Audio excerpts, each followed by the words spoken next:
Bien planteada la idea, compartimos, porque esto es un ida y vuelta entre todos, ¿sí? Entonces no es de una sola vía, sino hay un ida y vuelta. Todos aprendemos y todos planteamos, comentamos, tenemos perspectivas. De ahí justamente los fenómenos internacionales requieren de los distintos abordajes de contexto y de las distintas dinámicas. Bueno, aprovecho, buenas tardes a todas y a todos, por supuesto. En el día de hoy justamente vamos a ir complementando una temática que ya estuvimos viendo hace un par de clases. Estuvimos viendo lo financiero y lo monetario en los esquemas del panorama mundial o del panorama global. Y en particular estuvimos observando tres grandes agentes, actores o incluso en su momento los denominé factores porque generaban impactos directos sobre las dinámicas de las relaciones internacionales económicas como son las bolsas de valores, las clasificadoras de riesgo, las agencias clasificadoras y el mercado cambiario. Esos tres, por eso lo denomino financiero-monetarias, son dinámicas que se van dando. Hoy no solo vamos a tratar la misma temática, sino que en realidad vamos a profundizar en la misma y sobre todo lo vamos a orientar particularmente hacia las críticas, los cuestionamientos, las tendencias que se están dando en estas dinámicas financiero-monetarias en el panorama o en el plano internacional. Es importante que recordemos y que tengamos presente varios de estos abordajes temáticos que venimos haciendo desde las relaciones internacionales, en particular desde las relaciones internacionales económicas. Esto lo recalco porque evidentemente podemos acudir a otro tipo de abordajes, exclusivamente económico, exclusivamente contable, exclusivamente sociológico, es decir, tenemos muchas formas de ver estos fenómenos y estas dinámicas que se van dando en el panorama mundial, pero particularmente nosotros lo hacemos desde el análisis sistemático, técnico y específico de las relaciones internacionales. En este sentido, lo financiero y lo monetario no se escinde, es decir, no se separa. Yo no puedo poner simplemente una especie de límite y decir, hasta aquí va lo financiero y a partir de aquí va lo económico, lo comercial. No, está todo vinculado, está todo imbricado, de tal manera que justamente impacta y genera una dinámica en relación a lo comercial, al plano económico, lo político, lo jurídico, lo social, lo cultural, entre tantos otros aspectos. Es decir, esos pilares, esas dinámicas de los vínculos entre los estados y de los sujetos relevantes de las relaciones internacionales están claramente atravesados transversalmente por estas dinámicas que generan el plano financiero, el sector financiero, la arquitectura financiera y también el sector monetario vinculado a la política monetaria y la cuestión de las divisas. En este sentido, es importante que tengan presente una gran dinámica, que es la dinámica pendular. La dinámica pendular, imaginemos un reloj antiguo que tenían un péndulo que iba de un punto a otro punto, es decir, lo que va a hacer justamente es generar el ida y vuelta o la dinámica de polo a polo en la cuestión de el abordaje o de las dinámicas que se dan en torno a las crisis financieras. ¿Qué quiero decir con esto? La dinámica pendular en torno al anuncio de una crisis, a avisar sobre una crisis. Muchas de las herramientas, las bolsas de valores, deberían dar cuenta de que la economía está en recesión, o no están funcionando las inversiones, o no están operando bien los procesos productivos, y por ende la economía no está funcionando. Entonces dar cuenta del estado de la cuestión, de cómo está la economía de un país. Eso lo debería hacer una bolsa de valores, lo cual no significa que opere efectivamente así. Lo mismo podríamos decir de las clasificadoras de riesgo, las cuales van a tener un análisis a futuro de cómo está la situación de un país, del riesgo crediticio, de la capacidad financiera y de la capacidad monetaria de un país. Todos estos agentes, que digamos de lo financiero y lo monetario, a priori deberían anunciar una crisis, preverla y darnos herramientas o cierto margen de tiempo a los países y a los agentes a tomar medidas para que, o ya sea evitar la crisis o hacer que la crisis sea menos impactante, de un alcance menor o menos duradera, por ejemplo. Muy por el contrario, el péndulo justamente lo que termina haciendo es ir hacia el otro punto. En vez de anunciar, prever la crisis, atemperar la crisis, lo que termina provocando es la crisis o acrecentar la crisis, incrementar los efectos especialmente negativos y de impacto y de larga duración de las crisis financieras y económicas. En este sentido, esa dinámica es como decir, anuncio de que va a haber una crisis y justamente mi anuncio lo que hace es provocar la crisis. Volvemos a esa antigua frase, ¿qué fue primero, el huevo o la gallina? Pero en cuestión de la crisis. ¿Es la crisis y debido a la crisis tengo una calificación negativa o debido a que tengo una clasificación negativa, un número negativo en cuanto a mis inversiones, provoca la huida de capitales, la fuga de capitales y por ende entro en crisis? Esa dinámica compleja, lo que se llama la dinámica pendular, es muy importante que la tengamos en cuenta. ¿Por qué? Porque va a definir el ir y venir y también la capacidad que tienen estos agentes, estos factores financieros y monetarios a la hora de impactar sobre las economías. Es decir, el sector financiero y monetario termina operando como un espacio clave para la reconfiguración de las relaciones entre los sujetos relevantes de las relaciones internacionales o de la comunidad internacional. La interdependencia económica, recordemos, hemos hablado mucho sobre esa característica actual del panorama multilateral, que sería la interdependencia. Lo que sucede en este país termina afectando no solo a sus aliados, no solo a sus vecinos, no solo a su región, sino a nivel global. Tenemos efecto contagio, efecto dominó, en cómo se van dando los distintos procesos, ya sean los mercados globales, ya sean las relaciones diplomáticas, ya sean los diferentes aspectos. La interdependencia y la interconexión. Ningún país está totalmente aislado y se desarrolla de manera aislada, sino que estamos en comunidad. Esa dinámica, misma propuesta desde la lectura del derecho internacional público, justamente lo que termina presentando es dos posibilidades. Uno diría, a mayor interdependencia, a mayor nivel de globalización, mayor debería ser el nivel de coordinación, de cooperación internacional, es decir, los países deberían trabajar juntos, dado que lo multilateral se impone.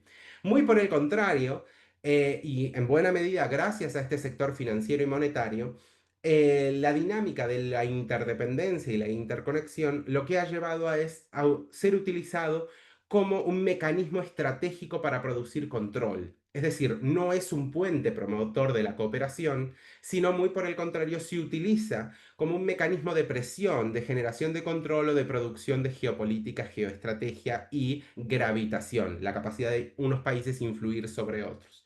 En este sentido, la gobernanza global se ve claramente en desventaja y afectada por estas dinámicas financiero-monetarias. Entonces, ya no solo estamos hablando de una bolsa de valores, de la suba de las acciones o de una posible crisis económica, sino de la capacidad de que esas crisis afecten a buena parte de la economía mundial, de cómo estas dinámicas afectan al plano político y justamente cómo esto termina generando un gran efecto derrame en buena parte de las poblaciones mundiales, en buena parte de las dinámicas. Esto se lleva a los foros comunes, afecta a la gobernanza global, etcétera. Es decir, es muy importante entender que no se queda solamente como en una especie de esfera económica, sino que irradia, está plenamente conectado con el resto de las dimensiones, tanto en el plano económico como el jurídico, el político, el social, etcétera. En este sentido, estas dinámicas geopolíticas que les comentaba, que venimos viendo en distintas clases, que venimos hablando de esa especie de imbricación, se da una raigambre, una especie de estructura, termina generando lo que se ha venido a llamar arquitectura financiera y también arquitectura financiera más sistema monetario o arquitectura financiero-monetaria.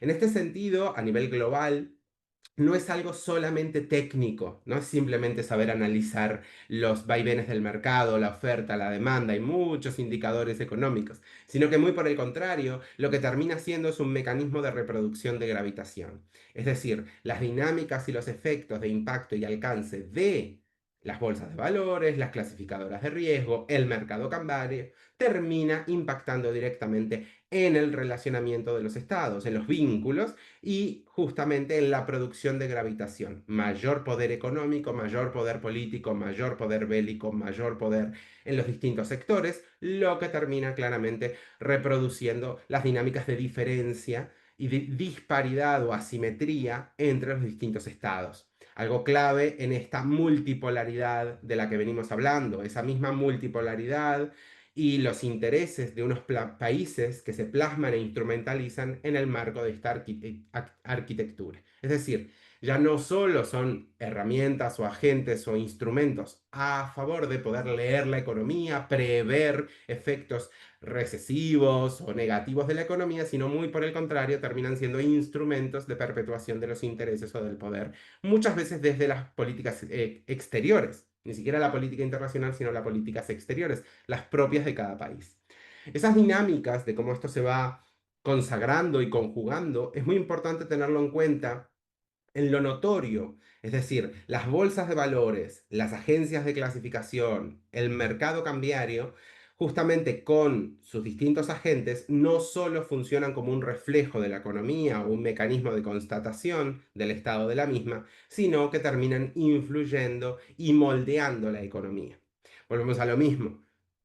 ¿Aviso sobre la crisis o produzco la crisis? Hay una gran diferencia y un rol muy diferente entre unos y otros. Y justamente el poder contenido que tiene una institución, una agencia, un espacio, en este caso un factor, podríamos decir, que son instituciones también o dinámicas de mercado, que tienen la capacidad de producir una crisis y por ende afectar a toda una economía, a toda una región e incluso a todo el mundo. Entonces, en ese sentido, vamos a analizar varias de las críticas principales de estos tres factores o de estos tres agentes del sistema o de la dinámica financiero cambiaria, monetaria.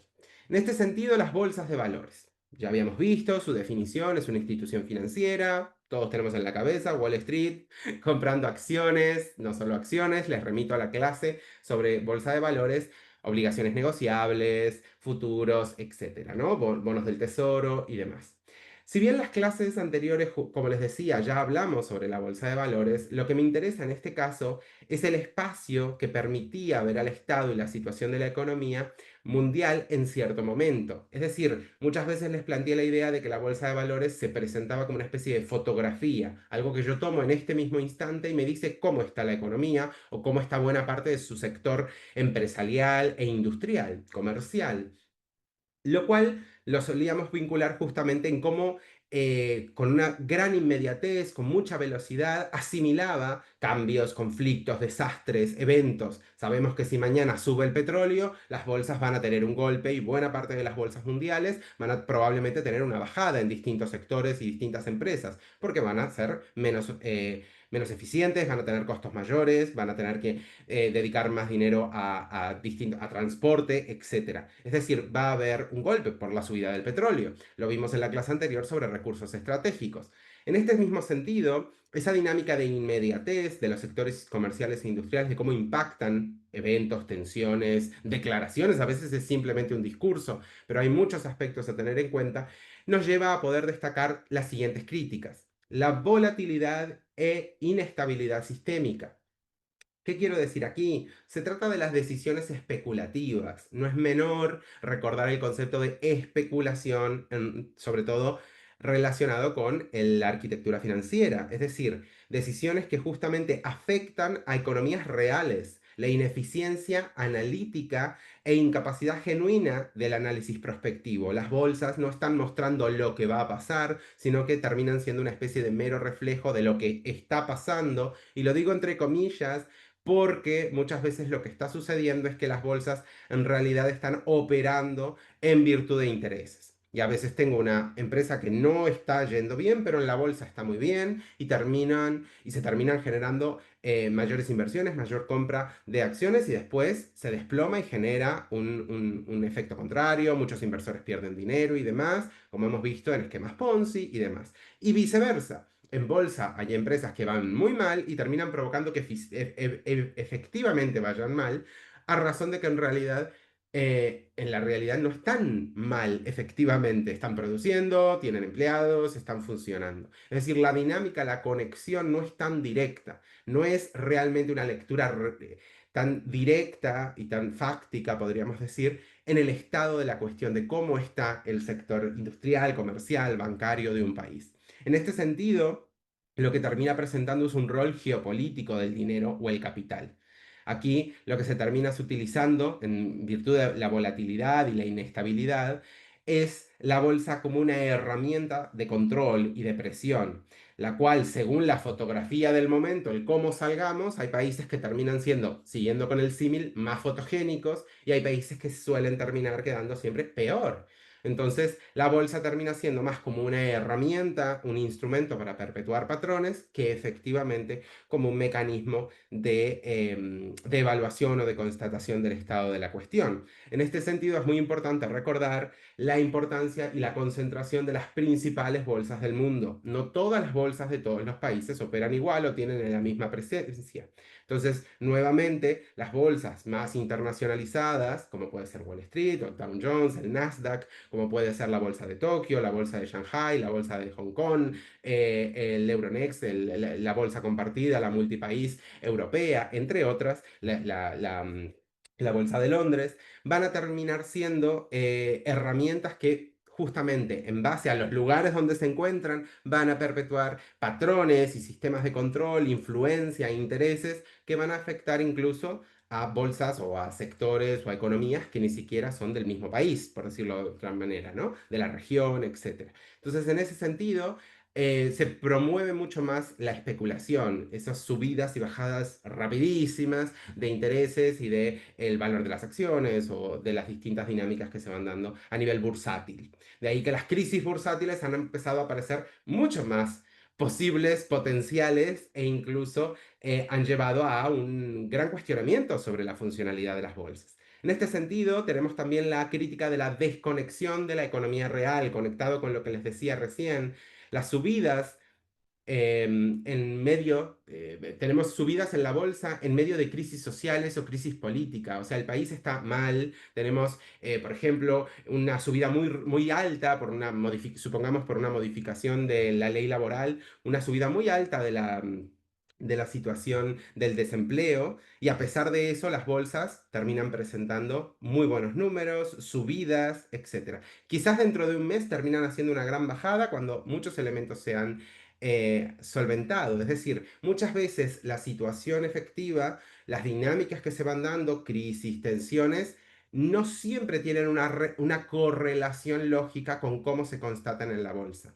A veces uno diría, esto implica una crisis o implica una bajada, un golpe recesivo, una bajada importante en cierre negativo de los índices en bolsa y no pasa. Y otras veces uno diría, bueno, esto va a implicar una subida, esto es mejor y viceversa, no pasa. Entonces, esa correlación lógica de cómo se van constatando las dinámicas bursátiles es lo que ha llevado justamente a amplios márgenes de especulación, de volatilidad, de impredecibilidad. Al ser imprevisible, no podemos saber lo que va a pasar, justamente aumenta el riesgo, aumenta la duda, la incertidumbre, y eso siempre va a afectar a los sectores comerciales. Entonces, en ese sentido, estas dinámicas lo que terminan generando es un amplio nivel especulativo, una desvirtuación de la herramienta bolsa en sí mismo y justamente una conexión entre lo financiero y lo productivo. Esa desconexión entre lo financiero y lo productivo termina generando lo que se ha venido a llamar el capital improductivo. O sea, la bolsa ha empezado a operar como arquitectura financiera en la producción de capital, pero un capital que no tiene por qué estar vinculado con la realidad, con la economía real. La economía quizás termina produciendo los mismos bienes que siempre ha producido, pero en la bolsa parece 3 veces más grande. Esa suerte de agigantamiento de los fondos del capital y de los flujos o de las dinámicas de las transacciones y por ende de la creación secundaria de moneda, normalmente lo que termina impactando y termina produciendo en muchos casos es una desconexión con la creación primaria de moneda, es decir, subidas inflacionarias, efectos recesivos en la economía, una especie de crecimiento excesivo de la economía que después no puede acompasarse con la capacidad productiva o industrial, etcétera. En este sentido, es muy importante sumarlo con la tercera, la influencia de los actores financieros sobre los gobiernos. Las bolsas no son un elemento inocuo. Sus dinámicas y los agentes que operan a nivel bursátil no, o sea, tienen intereses. Y en este sentido, también terminan generando los grupos de presión, los lobbies, que justamente van a generar de forma indirecta, por medio de los mercados, por medio de la aparición en bolsa, eh, se habla justamente de lo que se llama el control empresarial sobre la gestión y la toma de decisiones de los estados. Es decir, los gobiernos empiezan a quedar supeditados al control de los agentes bursátiles o en general del sector empresarial, del sector privado. Normalmente ni siquiera tienen que ser exclusivamente nacionales, muchas veces se trata de agentes extranjeros. Y ahí es donde empieza un gran cuestionamiento sobre la soberanía. Las bolsas reaccionan produciendo pánico y contagio inmediato, es decir, nuevamente, ¿anticipan la crisis o la producen? En este sentido, se terminan dando las dinámicas de las crisis inesperadas o incluso situaciones donde la crisis, tenemos elementos para pensar en una crisis, pero la bolsa no lo termina de constatar y sigue siendo una de las grandes fuentes de consulta o de análisis de una economía, lo cual lleva a cuestionar su capacidad genuina a la hora de analizar una crisis. No anticipa las crisis, sino que la termina amplificando.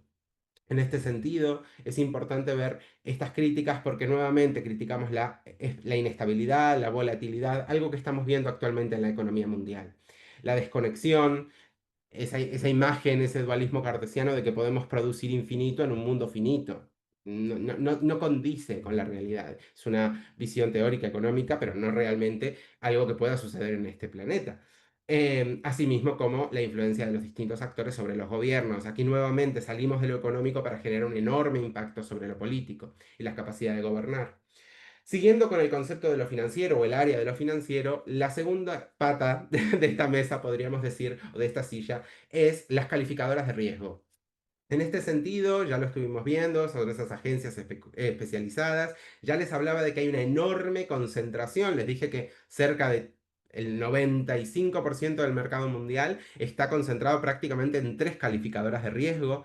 Ya les hablé, Standard Poor's, Moody's, Fitch. En este sentido, me importa justamente que tengan en cuenta cómo se van dando estas dinámicas financieras, destacando justamente el poder privado con impacto global. ¿Por qué? Porque se trata de calificadoras de riesgo, se trata de agencias especializadas, normalmente privadas, son empresas y que además están vinculadas ampliamente a lo que se llama la banca de inversiones. Entonces, sus propios intereses y sus propias dinámicas están muy orientados sobre eso, lo cual termina significando que justamente no se limitan a ver cuestiones de bienestar u otras dinámicas en materia de el impacto al que va a al que llevaría o al que supondría la calificación. En este sentido, tenemos varias críticas, la falta de transparencia y los conflictos de interés, justamente los procesos de clasificación, perdón, de calificación y el análisis del riesgo de un país suelen estar influenciados por los países de mayor gravitación. No en vano, las tres calificadoras más grandes del mundo están concentradas exclusivamente en dos países, Estados Unidos y Reino Unido. Entonces, evidentemente, están impactados, están atravesados por las dinámicas de gravitación de esos países de alta gravitación. En este sentido, va a ser muy importante tener presente que la calificación de riesgo no muestra métodos transparentes, sistemáticos, criterios técnicos y o lógicos para la calificación. Hemos visto casos donde casi de manera ilógica o arbitraria se presentan tanto por la positiva como por la negativa, países que no han mejorado y que de repente se les da una buena calificación o una subida en la calificación y viceversa, notas negativas en países que están bien y que terminan claramente estando mal justamente a razón de la calificación.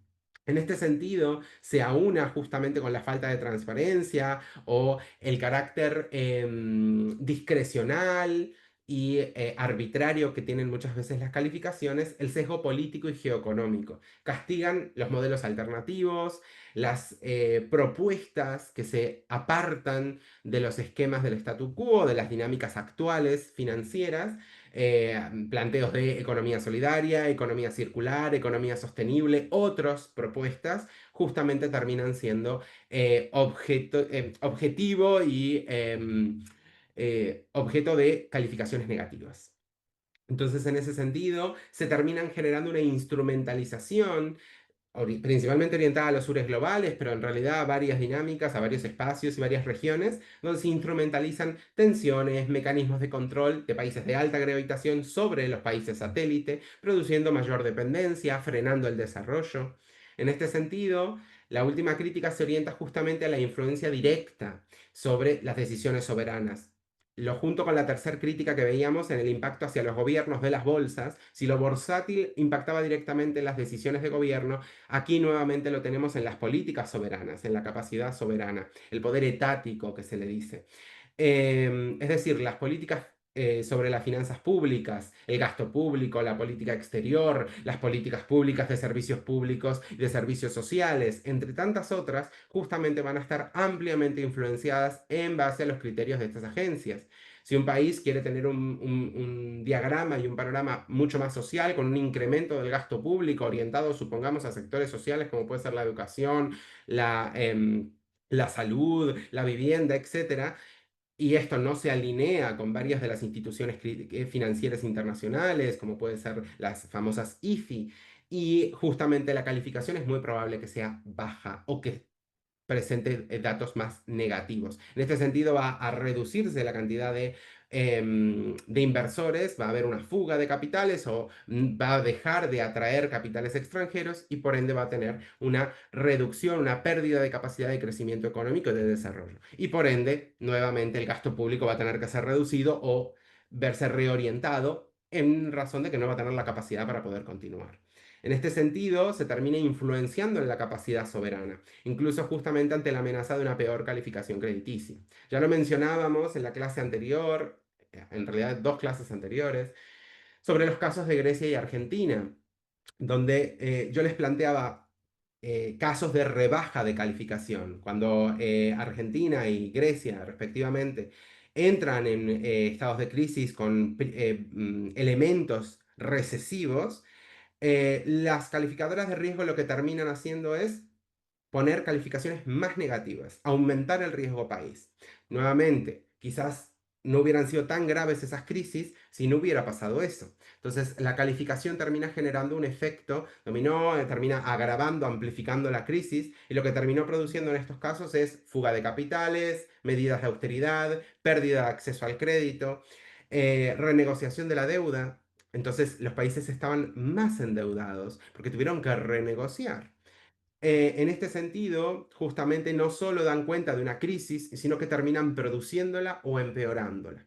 Aquí es lo que termina pasando. También sucedió con Ecuador. Ecuador no es exactamente igual, sino que Ecuador tuvo un proceso de análisis de la deuda pública, de auditoría de la deuda pública, la determinó en varias circunstancias ilegítimas, un proceso un poco más largo, pero lo que hicieron las calificadoras es ponerlo en un riesgo ante el no pago de la deuda, no por incapacidad, sino por decisión soberana. Al ponerlo en visión de no pago o declaración de deuda ilegítima, lo ponen en una peor calificación y hacen que Ecuador pierda mucho acceso al crédito y a muchos otros mecanismos financieros internacionales, lo cual termina generando justamente una especie de pérdida de acceso de Ecuador a los mercados globales. En ese sentido, es un análisis mucho más grande, el caso del 2007 al 2009, la auditoría ciudadana, pero me interesa que tengan presente cómo estas dinámicas de la calificación terminan impactando de manera muy profunda y con un alto alcance en las distintas dinámicas y en los distintos países o economías. Y por ende, en su población, en sus decisiones legislativas, en su propuesta de políticas públicas de los gobiernos, etcétera. Uno piensa que nosotros elegimos a un gobierno, elegimos a un presidente, una presidente, y ellos deciden, es decir, en virtud del favor del pueblo, se decide y se continúa. En realidad, las dinámicas que estamos viendo desde lo macro, desde lo internacional hacia lo nacional, terminan llevando a hacer un enorme cuestionamiento sobre la capacidad efectiva de las soberanías de los estados. Entonces, en este sentido, y la siguiente pata de la silla sería lo cambiario. En lo cambiario estuvimos viendo la figura del mercado cambiario. Me interesa mucho que tengan en perspectiva el famoso Forex, es esa compra y venta de divisas extranjeras, tiene un alto índice especulativo, pero justamente lo que termina generando es una soberanía condicionada. La soberanía por mucho tiempo se ha medido en tanto a su capacidad, tanto en políticas económicas como en políticas monetarias. Cuando uno empieza a cuestionar la capacidad monetaria de un país, y su nivel de decisión sobre el sector monetario, justamente se da una profunda o un profundo condicionamiento o un profundo cuestionamiento sobre la soberanía. Porque un país que tiene condicionada su capacidad monetaria y sus políticas monetarias, evidentemente, está supeditado a otros agentes, actores o factores. En este sentido, vemos distintas críticas, destacando, por ejemplo, las fluctuaciones abruptas, todos las hemos notado, las dinámicas de las monedas. Ya no solo estamos hablando de divisas con poca representación internacional, no estamos hablando de, por poner un ejemplo, el peso argentino o por poner otro ejemplo, supongamos el peso paraguayo o el sol peruano, o, es decir, monedas que claramente no son la representación de toda la economía mundial, ni son clave en las dinámicas, sino que estas fluctuaciones también se ven y están entroncadas en torno a la especulación en las monedas principales del mundo, el dólar, el euro, el yen, el renminbi o yuan, es decir, lo estamos viendo en las principales, la libra esterlina. Entonces, estas mismas dinámicas terminan afectando justamente en la producción de incertidumbre, incluso en los valores de las monedas, en los tipos de cambio, en las capacidades de los estados, en la estipulación de los tipos de cambio y o fijación de los tipos de cambio, en cómo afectan los mercados internos, la producción, los ciclos inflacionarios.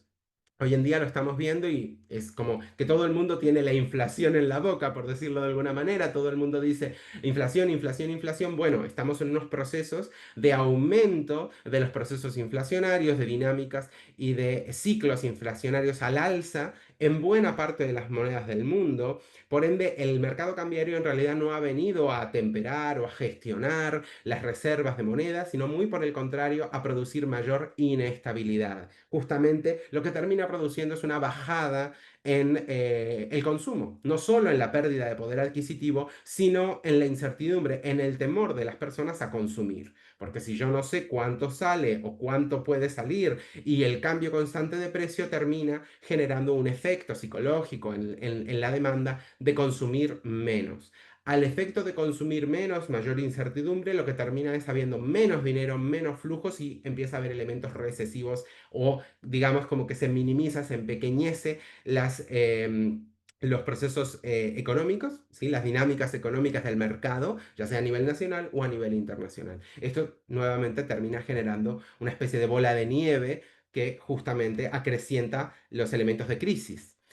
El mercado cambiario incentiva mucho esas dinámicas especulativas de compra y venta de divisas y termina generando enormes agregados monetarios ampliados que justamente impactan muchas veces en las dinámicas inflacionarias. Las intervenciones especulativas, como les decía, la participación de los fondos o de los gobiernos que buscan alterar el valor de las monedas. El mercado cambiario ya no solo es para el beneficio económico, sino que se viene utilizando mucho para la figura de el impacto. Lo podríamos incluso enmarcar dentro de las guerras híbridas. Supongamos, queremos que un país quiere que su vecino tenga una pérdida de capacidad o de competitividad en cierto mercado.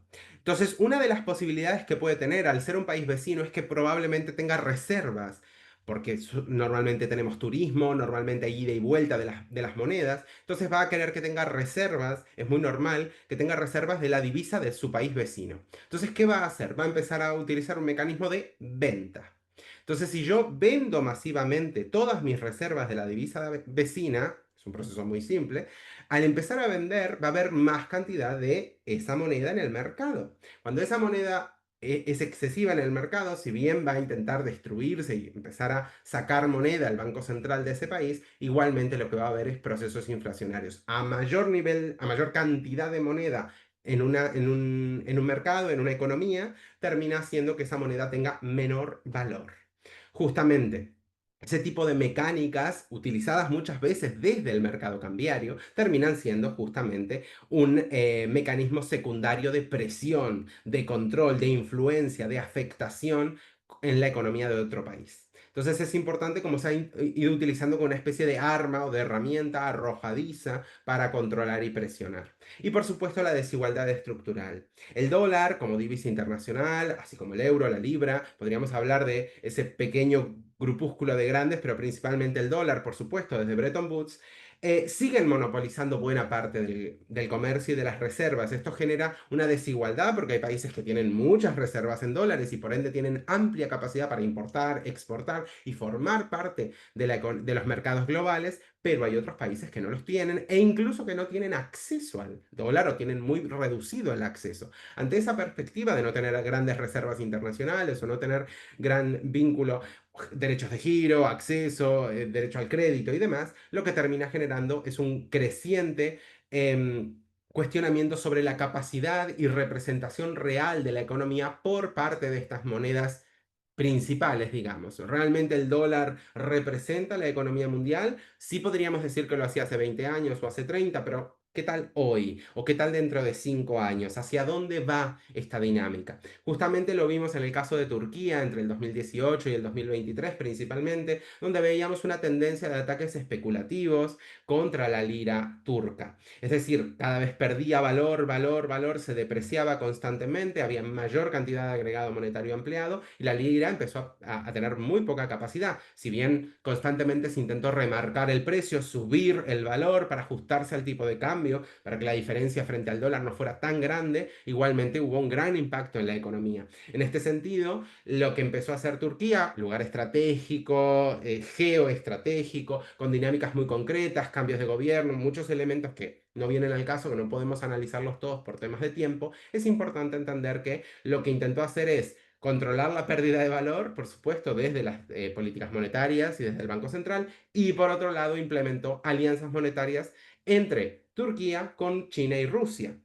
Es decir, el reposicionamiento ya no solo es por rutas comerciales, como estuvimos viendo, por alianzas de las cadenas de suministro, por las cadenas globales de valor o por otros factores, alianzas armamentísticas o bélicas, sino que también vamos a empezar a tener alianzas comerciales, financieras y monetarias. Tema no menor para justamente empezar a entender la relevancia que tienen actualmente tanto la cuestión monetaria como la cuestión financiera.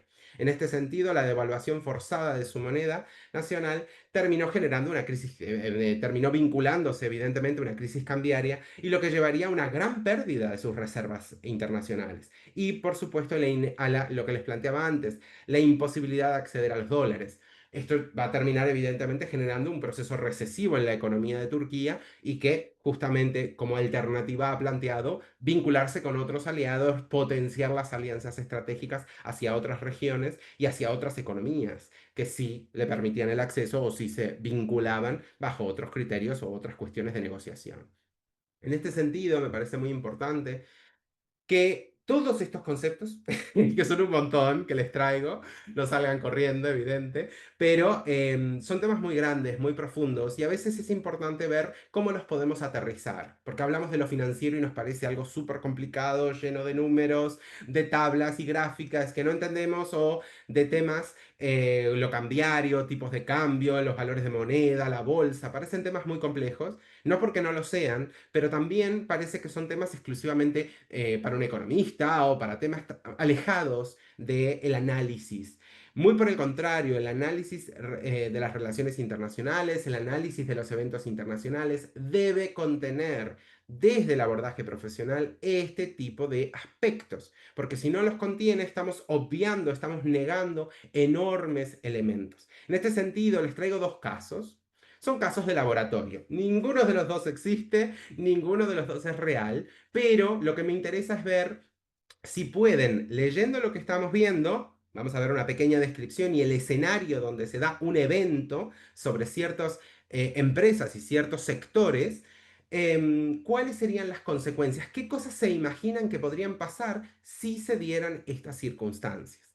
Por ejemplo, el caso Andesia, del concepto Andes, ¿no? Un país sudamericano, Andesia, atraviesa un auge de inversiones en el sector energético, litio y gas no convencional. Empresas extranjeras y locales cotizan en bolsa y el Estado busca posicionarse como un exportador estratégico. ¿Cuál es el escenario?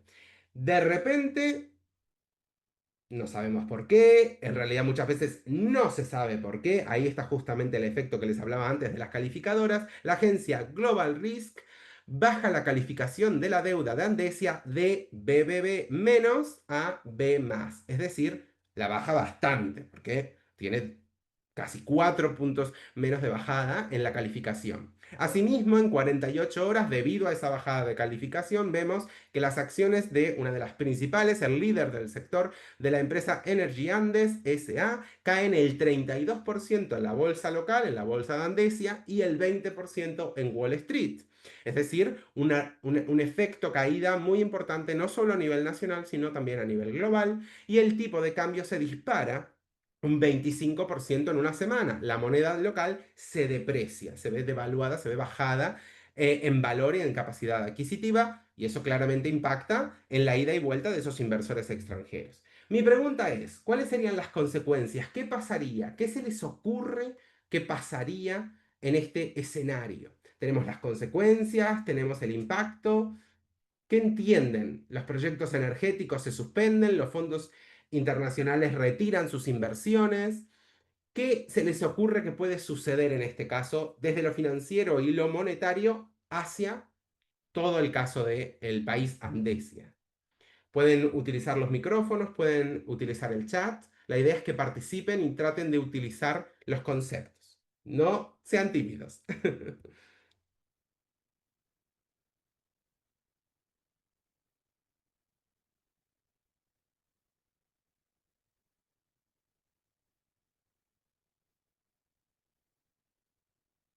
No, nadie va a participar.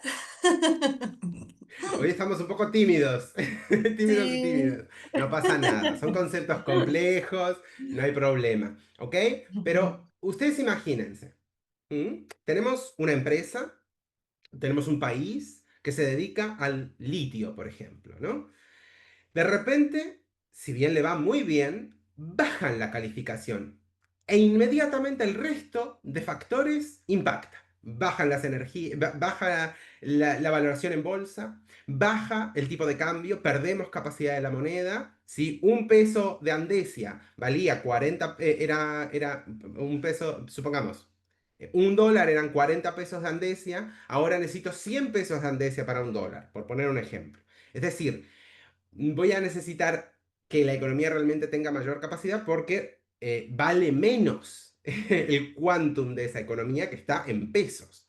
Entonces, en ese sentido, son elementos que, por supuesto, podríamos comparar con muchos de los que venimos viendo. Muy bien lo que dice José. José Ángel plantea un abandono de la inversión. Excelente. Por supuesto, principalmente de la inversión extranjera. ¿Por qué? Porque yo invierto en dólares, pero después cuando lo tengo que pasar a peso de Andesia va a depreciarse y a la vuelta el beneficio va a ser menor. ¿Ok? Justamente la pérdida de las acciones, la pérdida ya sea inversión directa o inversión de cartera, inversión indirecta. Los inversores van a irse, van a considerar que es más riesgoso. Si se va el inversor, ¿qué implica? Se congelan muchas veces los beneficios porque empieza a haber menos capital, menos liquidez. Hay un aumento del riesgo país. Vamos a empezar a tener un impacto. La calificadora de riesgo soberano nos plantea Alejandro. Exactamente. La calificadora lo que termina impactando es daños en la obtención de la inversión extranjera, en la captación de inversión, muy bien. Es decir, esa calificadora no necesariamente no va bien, no condice con el auge de las inversiones en el sector energético. Andesia crece, pero la inversión, la calificación, dice que está peor. Aumenta el riesgo. Considera que invertir en Andesia es riesgoso. Al aumentar el costo de la deuda pública, vemos la pérdida de inversión. Justamente lo que vemos es un efecto de... Es perfecto lo que dice Alejandro. quizás sin justificación. Lo que les decía antes, la calificación no tiene transparencia. Los criterios de calificación no tienen por qué estar de acuerdo. Supongamos que otro país que también tiene litio, que también está compitiendo, es donde está posicionada Global Risk. La calificadora, lo que termina utilizando, metabolizando, instrumentalizando, son las herramientas de control, de influencia, y utiliza una calificación para afectar a un competidor de otro país. Entonces ese segundo país, ese otro país que también tiene litio, que también compite en el sector energético, en vez de mejorar los precios, de utilizar las mecánicas de la competencia leal en el mercado, decirlo de alguna manera, mejorar los precios, ser más productivo, optimizar, ser capaz de mejor almacenamiento, mejor capacidad de refinamiento o lo que fuera, lo que termina haciendo es utilizar a los agentes financieros, cambiarios, ¿para qué? Para impactar en el competidor.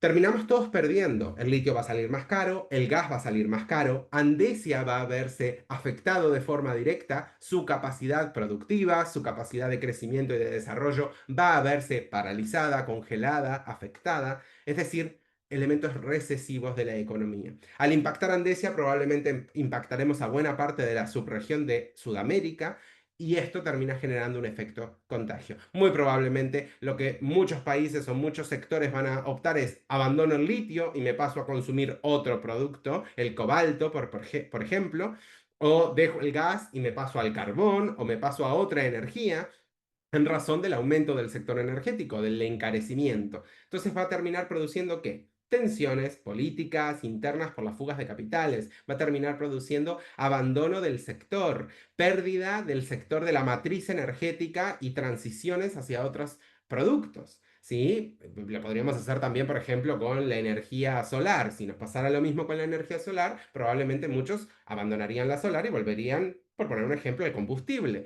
¿sí? A la gasolina, a los derivados del petróleo. Es decir, es una dinámica donde el rol de las calificadoras de riesgo termina produciendo la crisis.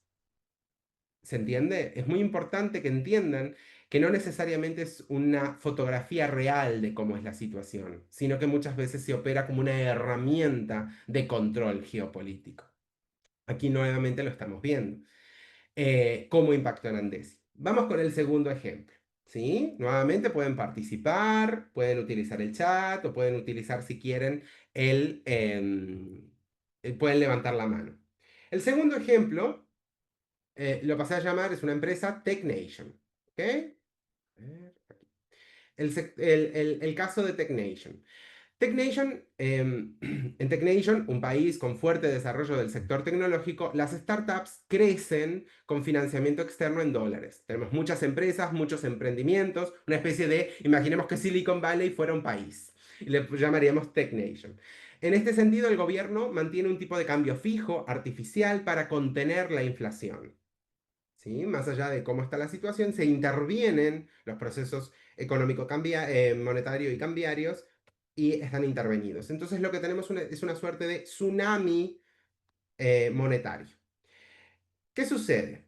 De repente, evidentemente, esa figura de TechNation tiene grandes vínculos con la inversión extranjera, la internacionalización de su sector tecnológico, y buena parte de sus inversiones están en ¿qué? En dólares. Evidentemente, el financiamiento externo es en dólares.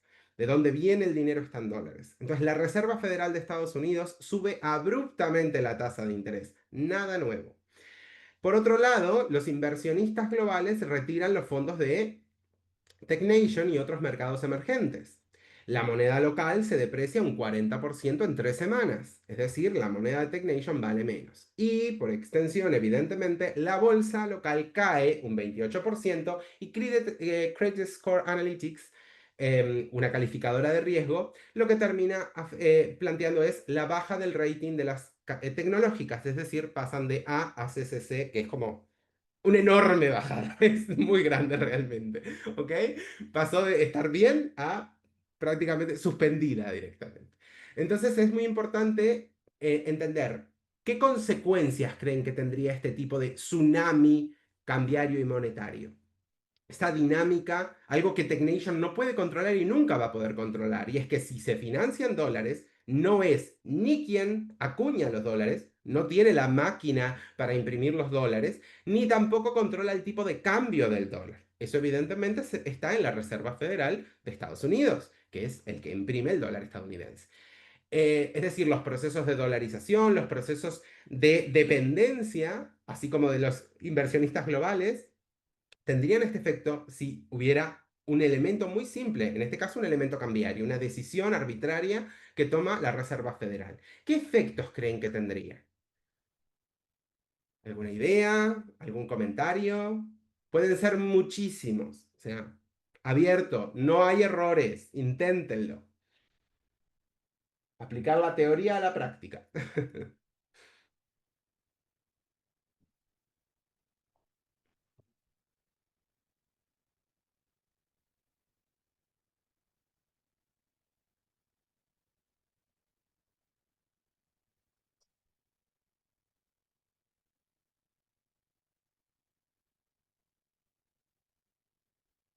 Es un caso que realmente, si se los planteo con elementos reales, a todo nos suena. Lo hemos visto. De hecho, está pasando el impacto sobre las tecnológicas.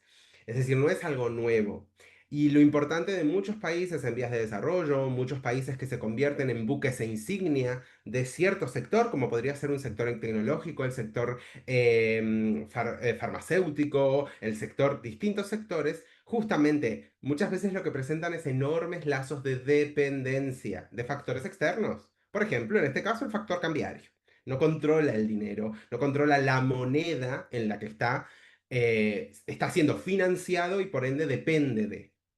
Entonces, por ejemplo, algo muy típico, despidos. Supondría un enorme nivel de desempleo en el sector tecnológico. La pérdida de confianza. Muy bien, inflación. Los precios suben drásticamente. Intervenir la inflación, un fijo artificial en la inflación, es algo muy complejo. Pero además de muy complejo, es muy caro. Un país solamente va a poder mantener o tener intervenido en los procesos inflacionarios, normalmente generando reservas o normalmente vendiendo reservas, perdiendo reservas. Es una herramienta a corto, si bien muchas veces se ha intentado plantear como a medio plazo, es a la desesperada, porque cada vez voy a tener menos reservas y eso impacta en mi capacidad de acceso a la economía mundial y a los mercados globales. Entonces, la pérdida de reservas internacionales en el Banco Central, en otras monedas, especialmente en dólares, es lo que va a terminar, me permite controlar los procesos inflacionarios, pero viceversa, si de repente las commodities, la entrada de capitales extranjeros sale, menos voy a tener la capacidad. ¿Y eso qué va a hacer? Que se deprecie, como estábamos viendo, enormemente mi moneda. El tipo de cambio del peso, supongamos, o de la moneda de Tech Nation frente a el dólar, no lo van a poder controlar. Entonces van a tener que pasar o a una banda de flotación permitiendo que se mueva o directamente a un cambio no fijo, es decir, un cambio libre, no intervenido. De repente nos vemos, y lo hemos visto en Argentina, por ejemplo, donde de repente el dólar está a un día está a 100 pesos argentinos, en 2 meses después está a 500 pesos argentinos, 5 meses después está a 1100 pesos argentinos. Es decir, el nivel inflacionario, la pérdida de valor frente a la moneda extranjera es enorme. Entonces, en ese sentido, va a terminar generando justamente un impacto muy grande. Entonces, el dinero y las dinámicas en torno a lo cambiario, nuevamente termina mostrando esta triangulación, estas dinámicas que les decía antes, esa especie de triángulo entre los agentes financieros y cambiarios. Por un lado, veíamos el caso de una calificación negativa, cómo impacta y genera un efecto dominó, y lo mismo en la fijación de precio, el tipo de cambio, que también genera un efecto dominó. Impacta en la bolsa, impacta en la calificación, impacta en todo. Entonces, esas dinámicas poco podían hacer los propios países para después controlarlo, los roles que tienen los agentes financieros y monetarios o cambiarios en este caso. Por último, y muy breve, porque no tenemos mucho tiempo, se me queda corto el tiempo, y si no, Paulina después me reprende y con razón, Me interesa que tengan en perspectiva, porque termina siendo un poco desesperanzador decir, bueno, pero ¿hacia dónde vamos? ¿Cómo solventamos esto? ¿Qué perspectiva o contramedidas hay? Y ahí tenemos las tendencias y los cuestionamientos. Las críticas que les vengo planteando son claros cuestionamientos a la arquitectura financiera y monetaria o cambiaria a nivel internacional. Dentro de las tendencias actuales vemos distintas contramedidas.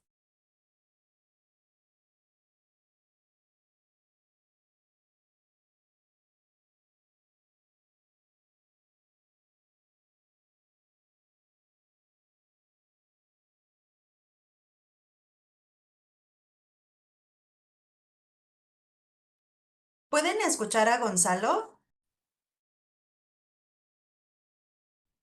No, no se le escucha nada. Ok, muchas gracias. Vamos a darle unos segundos para que pueda conectarse otra vez. Y porque no se escucha. Sí, muchas gracias.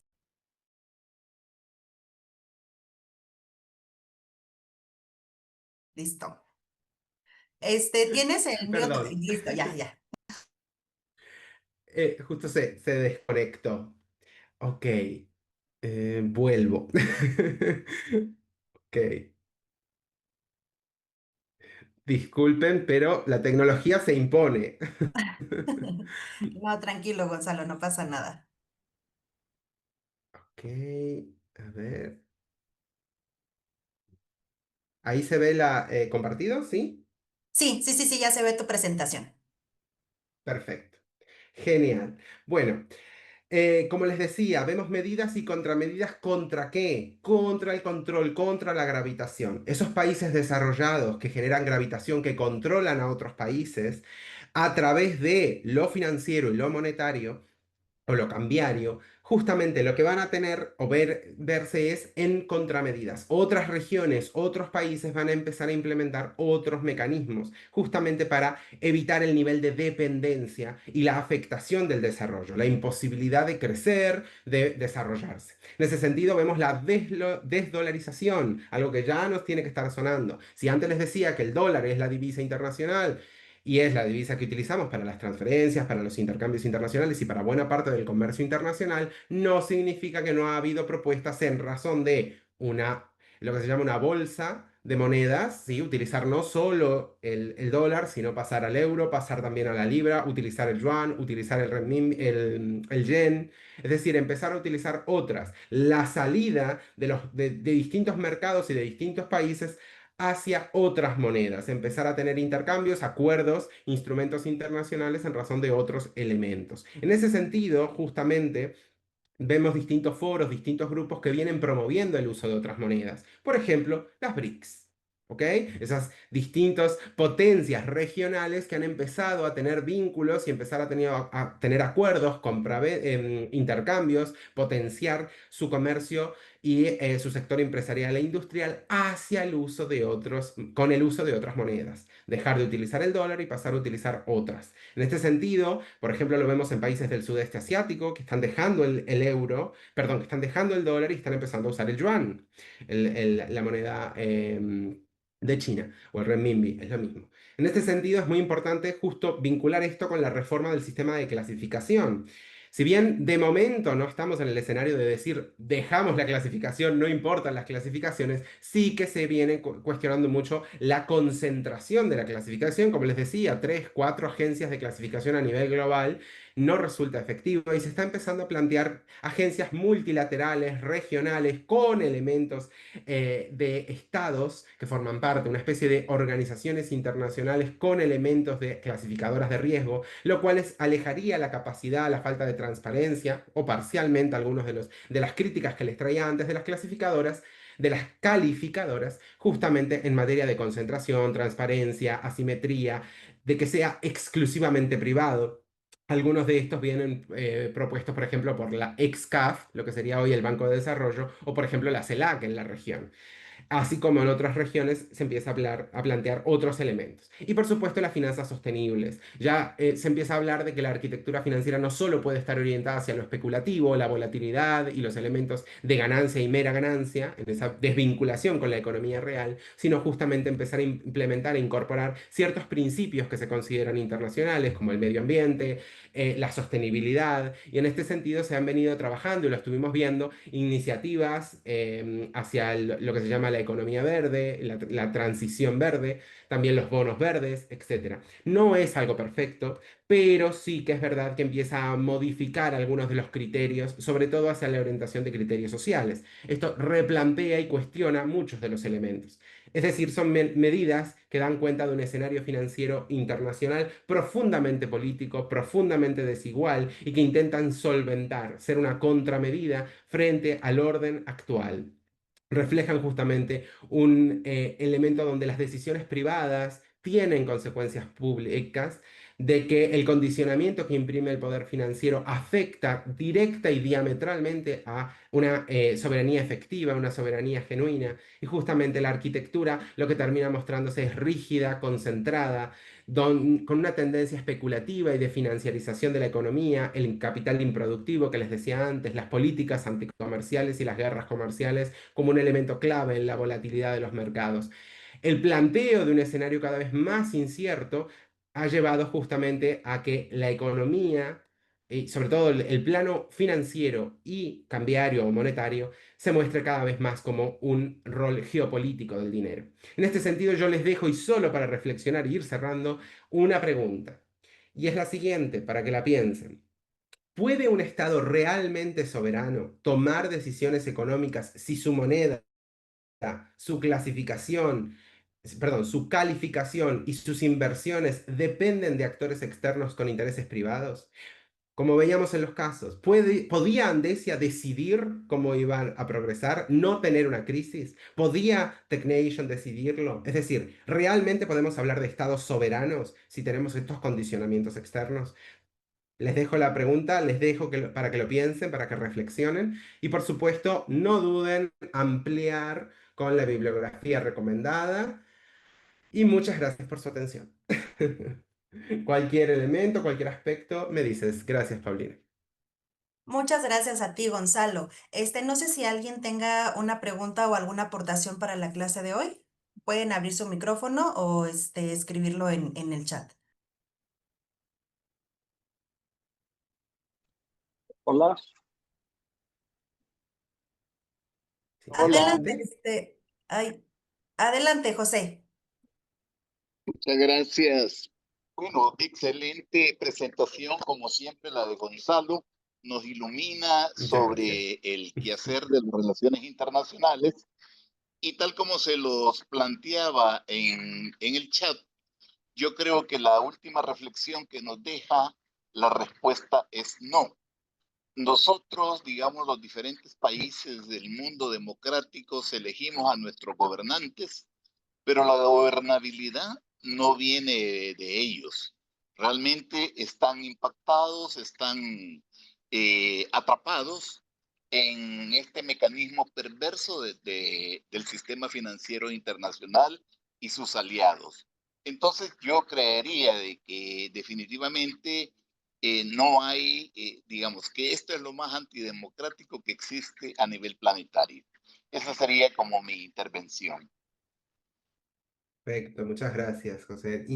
Tal cual, lo pongo en el chat y lo comento, es lo que se ha venido a llamar la soberanía condicionada. ¿Sí? Es una categoría analítica que muchos autores trabajan y que justamente muestran eso, la incapacidad de soberanía genuina, de soberanía real sobre los distintos elementos. Esto no solo es sobre la fijación del precio de la moneda, también es sobre la posibilidad de ampliar el Estado, de tener un Estado más social, de invertir, de decidir hacia dónde expandirse y desarrollarse. Es decir, son muchísimas las consecuencias y muchísimas las características en la condicionalidad externa, ya sea desde lo financiero, lo bancario, lo monetario, de cómo impactan. Entonces el juego, por decir, llamarlo juego, es decir, las dinámicas entre los distintos agentes y actores relevantes y sujetos relevantes de las relaciones internacionales, y particularmente las dimensiones en lo económico y los factores en lo financiero y lo cambiario o monetario son los que terminan generando un cuestionamiento profundo de las soberanías. Y cómo aquí donde todos están interpelados, todos ustedes, vuelvo a lo que decía Paulina al principio, esto es un ida y vuelta, yo les decía, no solo yo les traigo la idea, sino ida y vuelta de cómo poder proponer, plantear otros postulados hacia cómo replantear la soberanía y por ende nosotros mismos. Nosotros votamos, pero ¿dónde está la ciudadanía participativa? ¿Dónde está la toma de decisiones, el derecho a ser oídos y participar tanto a nivel micro como a nivel macro en la reconfiguración de las relaciones internacionales? Sin duda.